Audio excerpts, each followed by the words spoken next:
안녕하세요. 팩트만 전달드리는 데이업의 김기동입니다. 우리 기술, 체코 수주 관련된 우려가 현재 상존을 하고 있는 상황이죠. 그렇기 때문에 여러분들이 궁금해하시는 우리 기술의 직접적인 영향, 그리고 수주 성공을 확신하는 내용과 본격 수주 성공 시의 실적 성장 시기까지 제가 직접 담당자분과 대화를 완료를 하였습니다. 제가 중요한 내용들 이번 영상을 통해서 모든 내용 공개하도록 하겠습니다. 일단 여러분들이 궁금해하시는 체코 원전 수주에 대한 우려, 담당자분의 입장 먼저 제가 전화를 또 진행을 해봤습니다. 말씀하신 이 체코에 대해서 좀 최근에 좀 수주 우려들이 좀 있잖아요. 자, 이런 식으로 모든 내용들을 다 직접 대화를 진행을 했는데요. 여기에 대한 답변은요, 굉장히 긍정적으로 나왔습니다. 바로 국내 원전 가격과 비교 시에는 바로 덤핑이 아니다 라는 답변을 듣기도 했고요. 아무래도 프랑스의 원전이 워낙 비싼 모습들이 있고 그렇기 때문에 한국 원전은 경쟁력이 굉장히 있어서 이러한 모습 덕분에 우선협상 대상자가 된 것이지 덤핑 또한 전혀 아닌 걸로 알고 있다라는 답변을 받았습니다. 제가 좀 더 추가적으로 설명을 드리면요. 이 원전 건설 단가입니다. 이 세계원자력 협회에서 나온 그래프인데 이 자료를 함께 보시면은 한국의 건설 단가가 프랑스의 절반이 안 되는 모습을 또 보이고 있습니다. 그렇기 때문에 잘 만들어서 쌓은 것이지 손해를 보고 팔아서 싼 것이 아니라는 부분 염두에 두시면 좋을 것 같습니다. 그렇다면 그 이후에 여러분들이 궁금해하시는 내용 바로 이 웨이스팅하우스의 소송 관련된 내용일 것 같은데요. 여기에 따른 우리 기술의 직접적인 영향은 과연 어떤 것이 있을까요? 여기에 대한 내용 지금 바로 공개하도록 하겠습니다. 웨스팅하우스 같은 경우는요, 예전에 저희 나라가 옛날에 뭐 고리발전소 이런 것을 할 때는 이 웨스팅하우스에서 다 해줬는데요. 지금은 이제 우리 기술을 포함을 해서 현재 다 국산화를 한 상태입니다. 네, 그렇기 때문에 직접적으로 들은 답변은 한국형으로 다 바꿔놨는데 만약에 뭐 잘못돼가지고 전적인 판을 이렇게 깨지 않기 위해서 웨스팅하우스를 일부는 참여를 시킬 수는 있겠지만 우리 기술에게 있어서 이 피해가는 부분은 굉장히 제한적일 것으로 보이고 있다는 내용입니다. 일단 과거부터 먼저 설명을 드리면은요. 일단 과거에는요. 우리 기술은 그때 당시에는 들어가지 못했었습니다. 왜냐면 그때는 우리 기술이 이 DCS를 개발을 해가지고 그 당시에 이 신고리 원전에 그런 걸 납품하는 걸로 국내에서 진행을 하고 있었는데 그 당시에는 완전히 상업 운전을 하지 않기도 했고 상용화에 대한 실증의 예가 없었기 때문에 그때는 들어가지 못했습니다. 하지만 이제는 우리 기술이 6개를 짓는 모습을 보이기도 했고 이 안전한 예들을 굉장히 많이 보였습니다. 그렇기 때문에 우리 기술에게 있어서 이 DCS가 못 들어갈 일은 특별히 없다라는 답변을 받았기 때문에 여기에 관련된 영향은 굉장히 제한적이라는 부분 염두에 두시면 좋을 것 같습니다. 그렇다면 여러분들이 다음으로 궁금해하시는 내용이 있을 것 같은데요. 바로 체코 원전 수주 확정 시에 이 MMIS 수주가 과연 유력한지 여기에 대해서 굉장히 긍정적인 답변을 들었습니다. 이번에 체코 원전 수주가 확정이 되면은요, 거의 100%로 MIS 수주가 유력하다라는 답변을 받았습니다. 왜냐면 한국형 원전에는 우리 기술이 같이 들어가기 때문인데요. 요새 웨스팅하우스 얘기도 있긴 한데 그냥 한국 업체들끼리 납품하는 걸로 갈 것 같다는 답변을 받았습니다. 그렇기 때문에 여기에 대한 우려는 없다라고 저희가 조금 생각을 해볼 수가 있겠고요.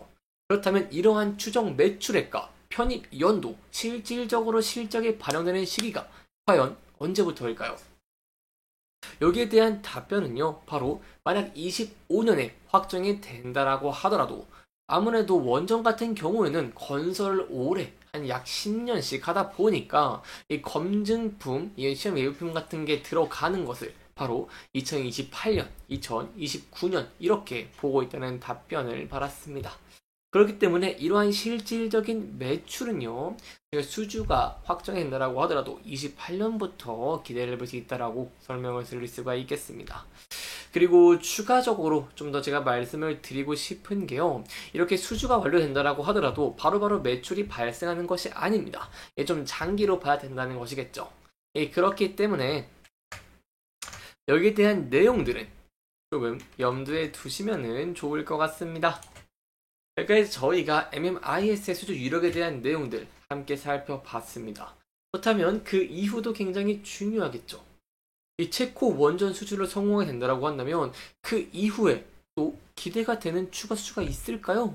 여기에 대한 답변 지금 바로 공개하도록 하겠습니다. 여기에 대한 답변은요, 바로 영국 같은 데로 신규 원전을 짓는다라는 답변을 들었고, 얼마 전에 불가리아 얘기도 나오면서 여러 군데가 있다라는 답변을 받았습니다. 뭐 개인 업체를 수주라는 것이 아니고 특정 국가라더가 이 공식적으로 좀 발표를 해야 되기는 하지만 유럽 쪽 굉장히 많고 이 핀란드도 그런 모습들을 보여주고 있죠. 그렇기 때문에 이번에 한국 원전이요, 이 바라카 원전을 상업 운전을 개시를 했죠. 그 이후에 이러한 체코 수주를 완료하게 된다고 한다면 이에 따라서 주변 국가들도 따라갈 가능성이 굉장히 크다라고 볼 수 있겠습니다. 이 이력이 올리 바카라 원전밖에 없지만 여기에 더해서 체코 원전 수주가 성공되게라고 한다면 여기에 대한 이력들이 점차 부각이 될 것이고요. 그렇기 때문에 이번에 이 바라카 4억 상업 운전을 개시한 것도 이력에 추가가 될 것이고 그 이후에 이제 체코 원전 수주 성공 시에는 더 큰 폭으로 한국 원전의 해외 진출이 기대가 되고 그로 인해서 한국 원전과 이제 독점적으로 계약을 맺고 있는 우리 기술에게 실질적인 수혜 부분들을 기대해 볼 수가 있겠죠. 그래서 여기에 대한 내용들은 저희가 함께 계속해서 지켜봐 주시면 좋을 것 같습니다.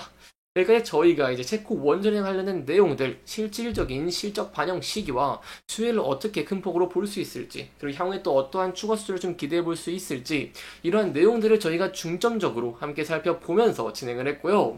마지막으로 차적인 부분까지 함께 살펴보도록 하겠습니다.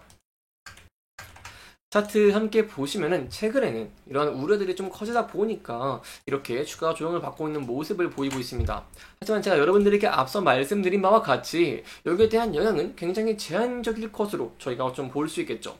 따라서 이러한 우려가 좀 더 해소가 되고 앞서 말씀드린 긍정적인 면들이 부각되면서 주가가 상승을 하는 모습을 보게 된다고 한다면 앞서 많은 매물대가 쌓여있는 부근대를 돌파할 수 있을지, 그리고 그 이후에 차트를 소폭 크게 봤을 때 앞서 지지와 저항을 많이 받았던 구간대를 돌파를 하면서 이 추세가 다시 상승세로 전환될 수 있을지를 함께 지켜보시는 게 중요할 것 같습니다. 다만 저희가 항상 리스크적인 측면도 대비하는 것이 굉장히 중요하겠죠. 특히 앞서도 이 지지와 저항 부근대에서 소폭 저항을 받고 주가가 조정을 받고 있기 때문에 이 부근대에서 추가적인 조정이 나오게 된다고 한다면 앞서 지지를 받았던 장기 이평선 121선의 지지 여부와 지지 저항 라인, 많은 매물대가 쌓여있는 부근대의 라인에서 지지를 받을 수 있을지 여부가 굉장히 중요하다고 볼 수 있겠습니다. 이렇게 이번 영상에서는요, 저희가 우리 기술의 이 체코 원전 수주에 관련된 직접적인 수혜, 그리고 여기에 대한 독점 계약에 따른 긍정적인 전망과 향후에 추가 수주에서 어떠한 부분들이 이력으로 쌓일 수 있고 어떠한 부분들을 기대해 볼 수 있을지까지 함께 짚어보면서 진행을 했고요. 해당 영상은 개인적인 의견이 많이 들어갔기 때문에 투자자분들의 주관적인 생각과 해당 내용을 토대로 현명한 선택을 하시면 좋을 것 같습니다. 이렇게 영상 잘 보셨다면 다음 영상도 시청해 주시길 바라면서 오늘 영상 마무리하도록 하겠습니다. 끝까지 시청해 주셔서 감사합니다.